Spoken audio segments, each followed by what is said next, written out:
Trade rumors are intensifying around the NBA, and now the Miami Heat are linked once again to multiple-time star Lauri Markkanen. I'm here to break down a brand new mock trade involving this Miami Heat team and really what it would take, at least on paper, to go out and get Lauri Markkanen this offseason. We'll break down all of that on this episode of Heat Digest, but first, please do remember to subscribe to the channel, as nearly 80% of you guys watching this video are not currently subscribed to the channel. So scroll down and click that subscribe button. We do appreciate the love and support, but now let's get to it and break down how these trade ideas are getting out of hand. And you'll understand when we break down the actual mock trade in this video. But the idea that we've been breaking down mock trade after mock trade on this channel, some of them have been pretty damn good. A lot of them have been credible, to say the least. Something that you could even imagine happening. But this trade package, this mock trade for Lauri Markkanen, is not one that I anticipate you guys really enjoying. And here it is for you guys in totality. From Heat Culture on Twitter, reposting a Bleacher Report trade package. They ended up posting a bunch of different packages for a bunch of different teams around the NBA involving Lauri Markkanen. Now, the link to that article will be tagged down below. It is a Bleacher Report article, per usual, as they usually are all over this mock trade offseason type of stuff. But the idea is that Lauri's coming at a very expensive price tag right now. And if you look amongst all of these trades, whether it was to Denver as well as a bunch of other teams that are going to be involved hypothetically in Lauri Markkanen, it's a bit steep in my opinion. Yes, he is only 28. Yes, he is 7 feet. And yes, he does have the ability to stretch the floor. But is this a price tag you'd really be willing to pay for someone in Lauri Markkanen? So here's the actual trade. The Miami Heat would receive Lauri Markkanen and only Lauri Markkanen. And then the Jazz in exchange would receive Nikola Jovic, Terry Rozier, Duncan Robinson, a 2025 first-round pick, a 2030 first-round pick swap, which is top 5 protected. Now, it's a bit extreme in my opinion for someone in Lauri Markkanen who has had good years in his career up to this point, but he has not been the star-studded guy that everyone is trying to make calls for. It's not someone that everyone wants to build their team around. It's not someone that everyone has championship aspirations about. And what do I mean that championship aspirations comment? It's not someone that everyone's like, that guy can be the centerpiece to my championship run. That's not who Lauri Markkanen has been, at least up to this point in his career. Yes, have the numbers statistically been pretty good?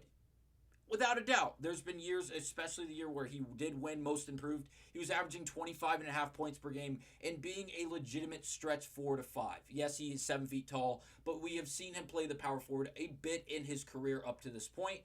And really, despite the size, he's not the really rim protecting 5 or big man, if you will, that you'd really be hoping to get in someone with that size. He's more of that new stretch 5, that stretch 4, where he's stretching the floor, yes, and he's shooting a lot more jump shots in the set, whether it be a LaMarcus Aldridge mid-range in that sense of that corner pocket, or if it is stretching all the way out to that three-point shot. He does bring a lot of versatility in the sense that he does have the ability to rebound. Again, the numbers are not great despite being 7 feet and a big man, right around 6 to 6.5 for his career.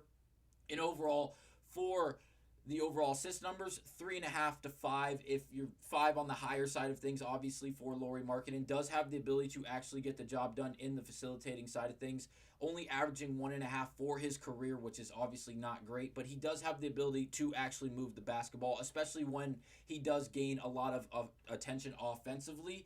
But you do have to realize he's been playing for the Chicago Bulls before being traded to the Utah Jazz, where he's not been surrounded with really the greatest talent. Yes, this past year, the Utah Jazz were a bit credible with John Collins as well as Colin Sexton and a bunch of other younger athletic wing pieces that were decent. But again, nothing that is going to move the needle, especially in the Western Conference that is star-studded to say the least. The Utah Jazz are going to be in an interesting spot this offseason, and if Colin Sexton is not going to be involved in these trades for the Miami Heat, I don't think there's any real push to get this job done. And now, even if Colin Sexton was involved in these trades, I'm not even sure the Miami Heat would be willing to do so. They have Tyler Hero. Yes, Terry Rozier is most likely, we are all hoping he's on the way out. But Devion Mitchell, the young star we have broken down on this channel multiple times, is really a prototype of Colin Sexton, if you really think about it. A young defensive-minded guard with an offensive capabilities that really aren't highlighted much because of the defense that he does maintain and overall play and perform night in and night out. And because of that, again, like we mentioned, the offensive repertoire is really overlooked in a sense. Now, if this whole idea isn't working for me. The idea that the Miami Heat would give up 3 player assets as well as 2 legitimate, really good first round picks in the following 2 years for 1 player in Lauri Markkanen, who has been someone who has not pushed the needle for a bad Utah Jazz team. Yes, he's out there performing, but again, he's the best player on a bad team. If you put him in Miami, is he going to be able to correlate? Is he going to be able to maintain the overall statistical production that we've seen in the past? My guesstimate, if you will, would be no. I don't think he'd fit in. And if the Heat did do this, it's another power forward. Bam Adebayo, Kel'el Ware. That's a great 2, but those 2 guys are going to be playing a lot of minutes from here on out, just like this past year. Yes, Kel'el Ware was in and out with injury. Then when he did come back, the minutes were spotted. But now with more experience, with more games played behind him, he's going to get a lot more playing time, in my opinion. I think we saw a lot of good from Kel'el Ware, something that the Miami Heat are going to be willing to buy in on going into next season, someone they want to build around possibly as, again, a stretch 5 who does maintain the defensive abilities that Lauri Markkanen does not. And he's still very, very young and has shown a lot of ability to go out there and play night in and night out regardless of the situation and the matchup for this Miami Heat team. Lauri Markkanen, not only position-wise does not make sense for this Heat team, but also the trade package that would be going back in exchange for him to the Utah Jazz. Once again, I think there's other ways to move these pieces in different ways that would result in this Miami Heat team improving more than if they were able to go out there and make this exact trade for Lauri Markkanen. I would love to hear what your opinions are down below for this trade. As of right now, again, the 4 and 5 situation, Kel'el Ware, Bam Adebayo, Jovic, Hayward Highsmith, these guys are reliable options. I think Kyle Anderson will be moved this offseason, if not just straight up cut to the free agency market, which will be interesting. The Miami Heat may have to eat just a little bit of his contract if they do so. And again, Lauri Markkanen is not cheap. The last thing we're going to wrap up here with is the fact that he's not cheap. He got paid 4 years, $195.8 million. And again, over 4 years, that breaks down to 46 and some change per year. And it's only going up in price with the final year of his contract, earning Lauri Markkanen $53 million in that single year alone.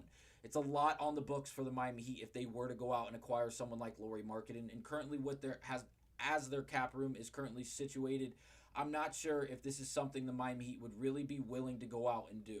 It'd be a substantial contract to take on for the next 4 years, I should say, for Lauri Markkanen. I think it puts the Miami Heat in a bad situation, not only with the lack of assets they would then maintain due to the trade, but also the lack of cap room they would maintain for the next 4 years with Lauri Markkanen's contract on this Miami Heat organization. Let me know down below what you guys think in your overall opinions on this mock trade and the idea of Lauri Markkanen being a part of this Miami Heat organization. I will see you guys on the next episode. Thank you guys for watching.